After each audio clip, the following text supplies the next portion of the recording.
السلام عليكم ومرحبا بكم في فيديو جديد وقصة جديدة. وغادي نمشيو لأمريكا، وبالتحديد في ولاية فلوريدا. يوم 26 أبريل 2002 تزادت واحد البنت اللي سميتها مايا ماركانو. هاد البنت كان الأب ديالها دي جي مشهور ومعروف باسم دي جي انترنال فيبس، والوالدة ديالها كانت سميتها إيماس غابرياس. مع ان الام ديالها والاب ديالها كانوا منفصلين، وهي كانت كتعيش مع الاب ديالها والزوجه ديالو هي والاخ ديالها. ولكن بالرغم من ان الوالد ديالها والوالده ديالها منفصلين، الا ان العلاقه ديالهم كانت سليمه ومزيانه بزاف، كانوا بحال الاصدقاء، وكانوا رادين البال بزاف لبنتهم رغم انهم منفصلين. دائما كيتصلوا ببعضياتهم يسولوا فيها كيفاش غادا في الدراسه ديالها، واش خاصها شي حاجه. كانوا مفاهمين رغم انهم انفصلوا. فمايا تخرجت من المدرسة الثانوية سنة 2020، خدات البكالوريا ديالها وتسجلت في جامعة فلوريدا اللي قرات فيها سنة كاملة. من بعد التخرج ديالها درست في جامعة فلوريدا سنة، ومن بعد هذيك السنة انتقلت إلى جامعة واحدة أخرى اسمها الفانسيار، وفي نفس الوقت كانت كتقرأ وكتخدم. كانت كتخدم كموظفة في السكن الطلابي اللي كان قريب من الجامعة ديالها، اللي كان معروف أنه فخم بزاف. وفي نفس الوقت كانت ساكنة في نفس السكن الطلابي، يعني أمور ديالها كانت منتظمة، كل شيء قريب ليها. الخدمة ديالها هي مكان السكن ديالها، والجامعة قريبة لها، كان كل شيء هو هذاك. والحياة ديالها كانت مستمرة على هذا النظام هذا إلى يوم 24 سبتمبر 2022. وفي هذا النهار هذا مايا كانت حجت تيكيت ديال الطيارة باش تمشي تشوف العائلة ديالها. وللأسف مايا كانت خدامة هذا النهار هذا اللي حاجزة فيه تيكي ديال الطيارة ديالها. مايا كانت باغا تمشي تشوف العائلة ديالها لأنها كانت توحشاتهم، فمايا اضطرت باش تكمل الخدمة ديالها حتى الخامسة زوالا. ومن بعد خرجت من الخدمة كتجري باش توصل للدار تجمع حوايجها وتلحق على الطيارة ديالها لا تفوتها. فمن قبل كانت قالت العائلة ديالها انها غادي تجي، وهنا العائلة ديالها مشاو كيتسناوها في المطار باش يستقبلوها.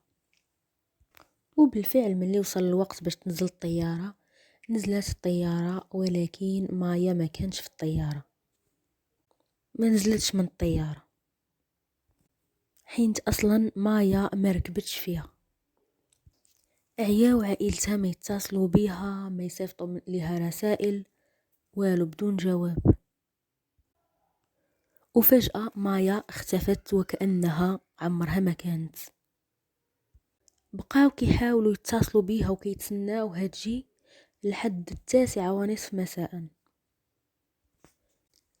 وهنا الصبر ديالهم تقاضى، واتصلوا بالشرطة باش يمشيو للبيت ديالها ويشوفوا شنو واقع لها. وهنا الشرطة استجابت للاتصال ديالهم، وكانوا حدا الباب ديال البيت ديالها مع 10 زوالا. جات الشرطة ودقوا الباب شي 3 المرات وهما كيدقوا وما كيجاوبهم حتى شي واحد. ومن بعد مدة قصيرة جات واحد الصديقة ديالها وفتحت الباب، فتحت لهم الباب. ومن بعد الشرطة اتجهت لغرفة النوم ديال مايا، ولكن الباب ديال الغرفة ديال مايا كان مقفول. وواحد الشرطي فيهم لاحظ ان النافذة ديال الغرفة ديال مايا كان فيها واحد الشباك مفتوح، وهنا دخل من النافذة، دخل الغرفة من النافذة، ما هرسوا لا باب لا حتى شي حاجة. فمن بعد ما دخل هذاك الشرطي لغرفة مايا، لقى بان الباب ماشي مقفول، ولكن كاينين قطع ديال الاتات حاطينهم مورا الباب، هما اللي سادين الباب. يعني اللي سد البيت سدو من الداخل وخرج من الشباك ديال الغرفة. وكانوا الاغراض ديالها كاملين في البيت، مرون البيت كامل المجوهرات ديالها تا هما كاملين مبعترين في البيت كامل. لقاو كذلك بقع ديال الدم فوق الوسادة اللي كتنعس عليها. فالوضع كان غريب جدا، يعني بناء على شكل الغرفة، شي واحد كان في الغرفة هو اللي رون هذيك الدنيا، ومن بعد سد الباب من الداخل. هذا الشيء هو اللي استنتجته الشرطة في الأخير، أن شي واحد هو اللي دخل البيت ودار هذاك الروينة كاملة، وسد الباب من الداخل الغرفة وخرج من الشباك. المهم واحد الشرطي سول الصديقة ديالها اللي فتحت لهم الباب، قال لها واش مايا كتعرف شي واحد يعني في حياتها، صديق أو حبيب أو زميل في العمل أو في الدراسة، عنده بها صلة في هذه الفترة الأخيرة، اللي ممكن يكون دخل عندها الغرفة في هذاك النهار. فالصديقة ديالها قالت لهم كاين واحد الشخص اللي كانت تعرفت عليه في الآونة الأخيرة، اللي سميته أرماندو، اللي كيخدم عامل تصليحات في أردن فيلاز.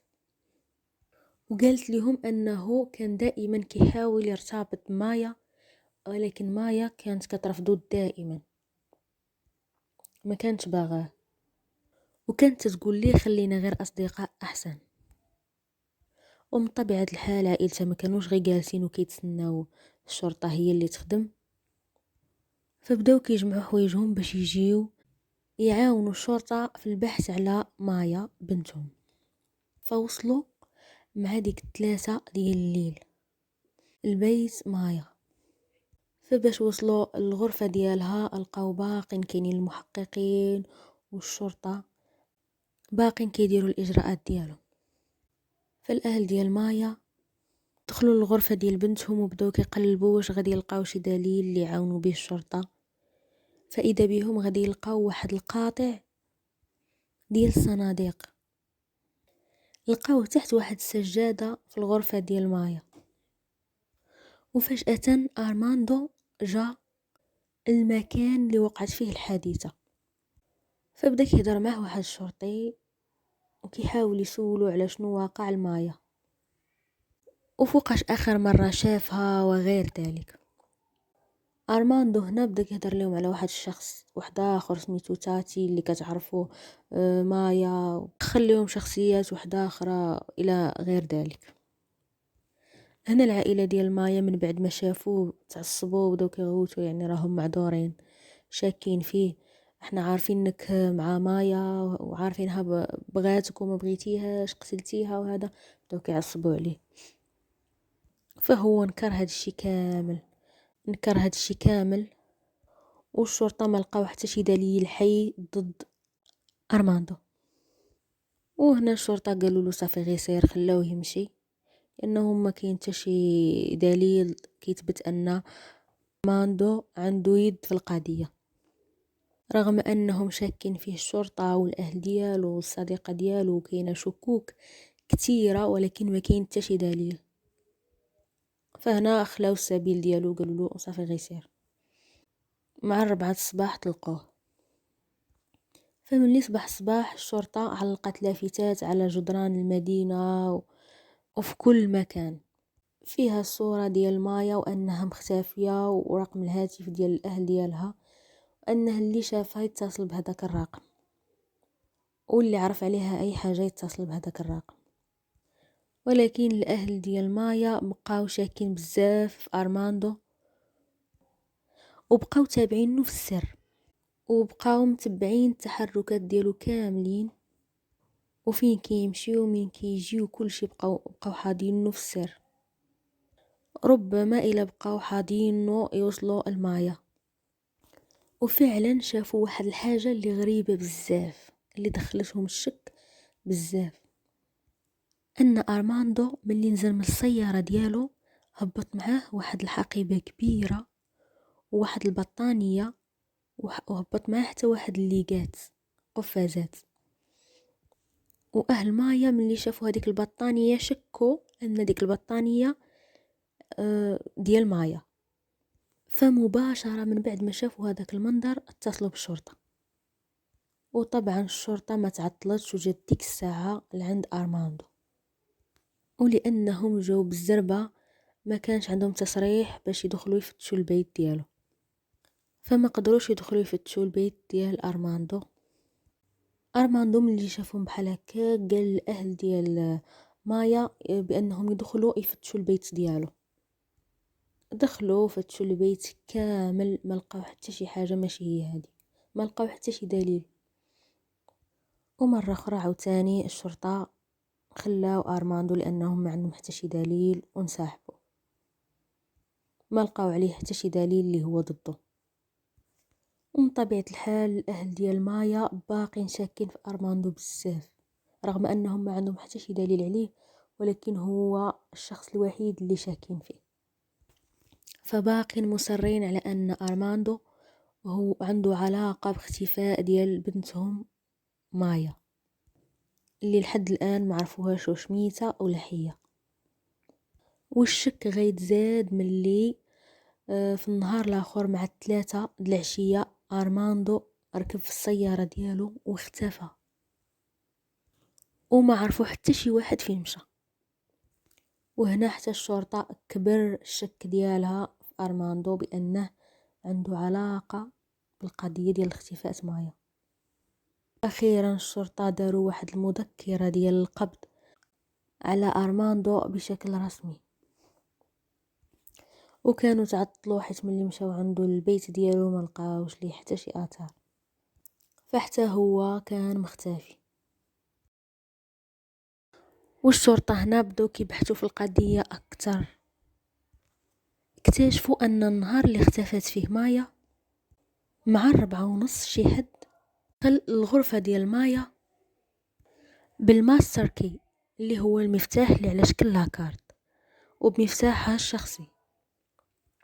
وطبعا مايا كيف ما قال الشيف ديالها انها خرجت من الخدمة حتى 5 مساء، يعني ماشي هي اللي دخلت الغرفة. اللي زادوا تعمقوا في البحث لقاو بان شخص واحد اخر اللي عنده مفتاح ديال الغرفة ديال مايا هو أرماندو. وهما طبعا مازال معرفوش واش أرماندو اللي دخل الغرفة او لا. فمن بعد كانوا واحد الكاميرات في قرب الغرفة ديال مايا، ومنهم تأكدوا بأن أرماندو هو اللي فعلا دخل الغرفة في داك الوقيته مع 4:30. والسؤال اللي كيبقى مطروح لحد الآن هو فين هو أرماندو وفين هي مايا، وواش هما مع بعضياتهم، واشنو واقع. وواحد السؤال من هاد الأسئلة لقينا الجواب ديالو نهار 27 في شهر 4 2021 من واحد الشخص اللي اتصل على الرقم اللي كان محطوط، اللي هي عاملة نظافة. العاملة النظافة خدامة في نادي ليلي اللي الاسم ديالو كابل. وملي كانت داخلة الكراج ديال هاد النادي لقات شخص منتحر، وهاد الشخص هو أرماندو. والقضية زادت تعقدت أكثر ما هي معقدة، لأنه هو الشخص الوحيد المشتبه به في هاد القضية هادي، و90% هو الشخص اللي عنده معلومات على مايا. وللأسف مات، يعني المعلومات اللي عنده عمر شي واحد ما غادي يعرفها. المعلومات اللي عنده على مايا مشاو معه.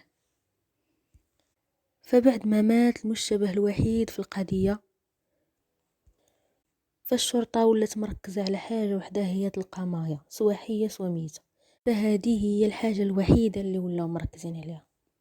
هنا شكلوا فرق باش يقلبوا على مايا، فيها الأهل ديال مايا والأقرباء ديالها كاملين، الجيران والأصدقاء والشرطة، كلشي كيقلب على مايا. مشاو كيقلبوا عليها في الغابات، في الأنهار، وحتى أحداث المنطقة فين كتسكن مايا. وفي نفس الوقت كان شرطة أخرى كتحاول تجمع معلومات على التحركات الأخيرة ديال أرماندو قبل الوفاة ديالو، لعل وعسى توصلهم شي حاجة. وقدروا من خلال أبراج الشبكة اللي اتصل فيها جوال أرماندو يعرفوا البلايص اللي مشى ليهم أرماندو قبل ما ينتحر. فمن خلال الهاتف ديالو قدروا يعرفوا المنطقة اللي كان كيمشي لها بزاف، وهاد المنطقة كانت سميتها تامبرسكان، وهاد المنطقة كانت معروف بأنها منطقة خطيرة وكيوقعوا فيها جرائم بزاف، لأنها منطقة مهجورة وأغلب البيوت ديالها كانت خاوية وما فيها حتى شي واحد، فوجود أرماندو فيها ما كانش كيبشر بالخير. وهنا الشرطة بداو كيقلبوا في هاد المنطقة مزيان على وعسى يلقاو فيها مايا.